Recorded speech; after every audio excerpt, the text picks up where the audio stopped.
Тэгэхээр таныг Замтээвэр барилга байгуулалтын сайд байхдаа McKinsey гэдэг компанийг одоо тендергүүгээр одоо шалгаруулад энэ компанид өгөөсөн 2.6 сая долларыг одоо энэ гамбтын одоо компанид шууд шилжүүлсэн гэдэг асуудлаар бас буруутгаад байгаа юм шүү.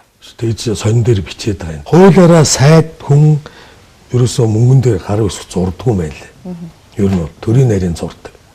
Би хэлээд шүү дээ. Ер нь бол сайд бол төрийн бодлогын ажиллагааг явуулдаг аж ахуй яам болол төрийн нарийн одоо мөнгөн дээр зурдаг.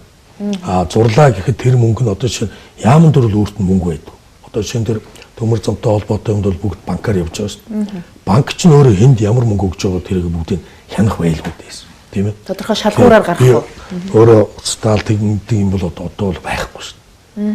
Тэгэхээр та шийдвэр гаргаагүй төрийн нарийн шийдвэр гаргасан гэж шүү дээ. Төрийн нарийн мөнгөний эрэхтэй гарын өсөх зурдаг байхгүй. Тэгээд тэр данснуудын хүртэл битсэн байж. Хүн уншихтаа өөрөө хүртэл ингээд тэрийг уншаад шууд итгэж байгаа. Харин тэгэхээр л ойлгогдсон. Тийм. Тэгэхээр энэ бол өөрөө юу гэж байна гэхээр дансаар нь тэр мөнгө эхлээд эн чинь ингэсэн шүү 140 сая доллар гэж бичигдсэн шүү. 140 сая доллар гэдэг чинь бол асар их хэмжээний мөнгө. Тийм ээ.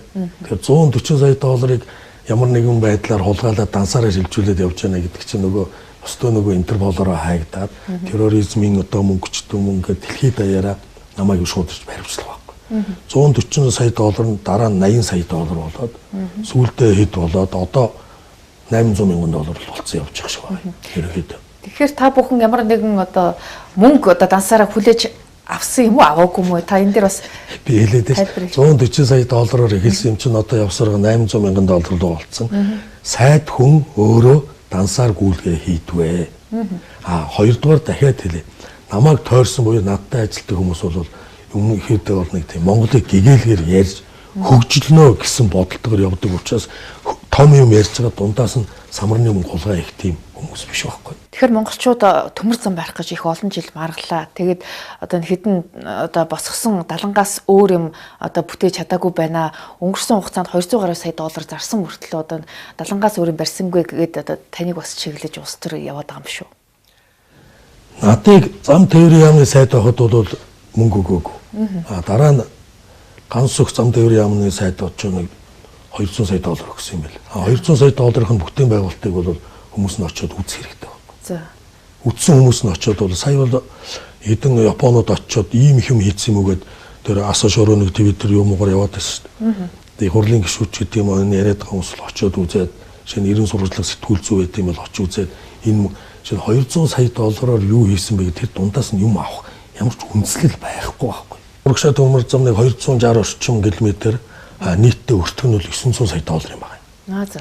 900 сая доллароос 200 сая доллар л бүтсэн. 200 сая доллар бол далангал байр шүү. Ер нь бол.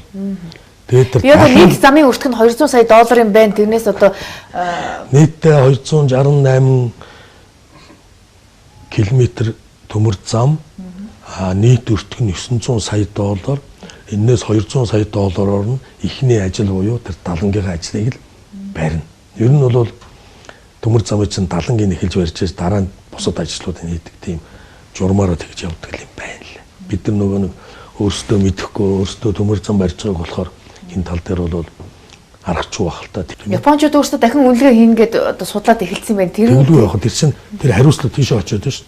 Тэгэхээр тэр үнэлгээнүүд нь дахиад гараад ирэх тийм одоо явдаг систем л баггүй. Тэгээ манайх нөгөө нэг том бүтээн байгуулалт хийж үзээгүй болохоор том бүтээн байгуулалтыг ярихаар итгэдэггүй, хийх гэхээр итгэдэггүй, хийгээд эхлэхээр харддаг. Ерөөсөө нөгөө нэг том сэтгэлгээгүй болцол улсууд юм.